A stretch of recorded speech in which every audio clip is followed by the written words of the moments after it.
that the president's behavior and abandoning of U.S. allies could signal the collapse of the American-led world order as we know it.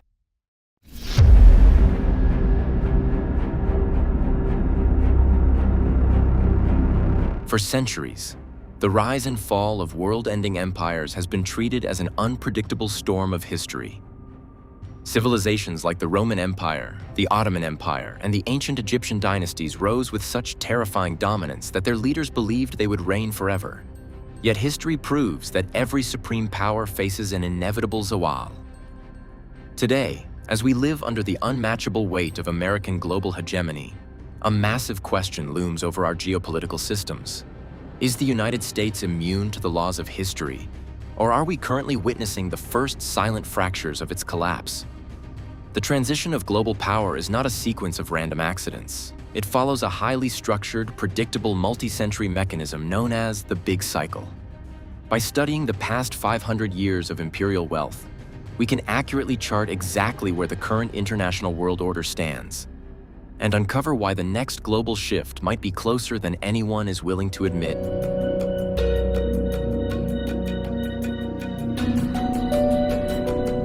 Imperial data shows that global superpowers obey a strict life course timeline. Historically, empires like the Dutch and British rose, peaked, and collapsed within a uniform window of 200 to 250 years. This template is driven by an optical illusion of power known as hubris. When an empire achieves absolute peak dominance, its infrastructure flourishes, productivity hits record highs, and a golden era of innovation is introduced. But this peak creates a dangerous complacency. The population adapts to a hyper-luxurious lifestyle.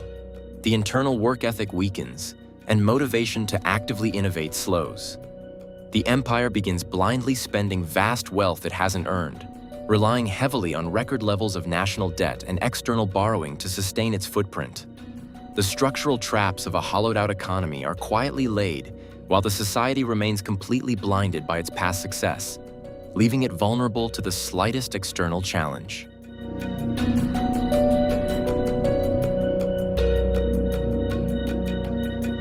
An empire's true downfall never begins at its borders. It decays from the inside out. Financial experts track 8 specific core metrics to measure a nation's health, including the quality of education, technological progress, global economic trade share, military capacity, and currency dominance.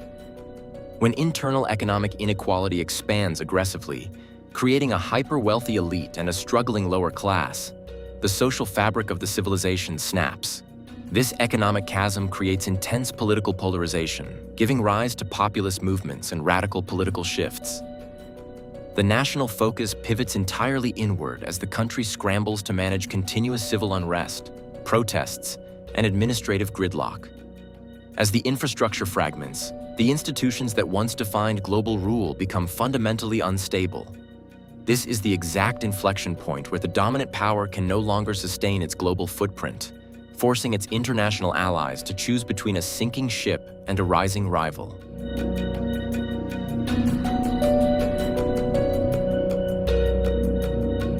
While the leading hegemon fractures under internal stress, a competing nation silently uses the existing world order to build its own launchpad. Historically, this rising power duplicates the dominant empire's business models, trade mechanisms, and technological structures, refining them to achieve superior efficiency. In the modern era, China has systematically executed this transition. In 2003, China accounted for a mere 4% of global GDP. Today, its nominal global footprint has expanded to an astronomical 17%, driven by massive industrial infrastructure networks like the Belt and Road Initiative involving over 140 nations. We are entering a definitive multipolar world order where single-nation dominance is being replaced by competitive power blocks. The United States still holds massive asymmetric advantages. Its primary tech monopolies remain uncapped. Its military presence spans 750 global bases, and the US dollar retains control over 60% of global foreign exchange reserves. However, the macro shift toward highly automated technologies, artificial intelligence, and non-fiat digital currencies is aggressively rewriting the laws of global finance. As resource-dependent economies face extreme climate disruptions, the nations that control the clean tech and algorithmic pipelines will hold the ultimate kill switch for the next century.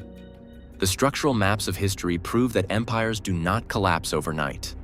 The transformation of a world system is a slow, multi-decade march where structural power is systematically transferred from the passive to the hungry. The government and financial systems keep the illusion of permanent stability alive because admitting the cycle exists would panic the markets and trigger an immediate run on the currency. The true realization is deeply sobering. Our current global systems aren't permanent realities. They are merely temporary phases of an unbending historical cycle. We mistake the American world order for a permanent feature of human life rather than a standard 250-year clock winding down to its final hours. If the big cycle proves that wealth and power permanently rotate to the nations with the highest technical and structural discipline, are you currently positioned on the side of the world order that is rising or the one that is running out of time? Let me know in the comments.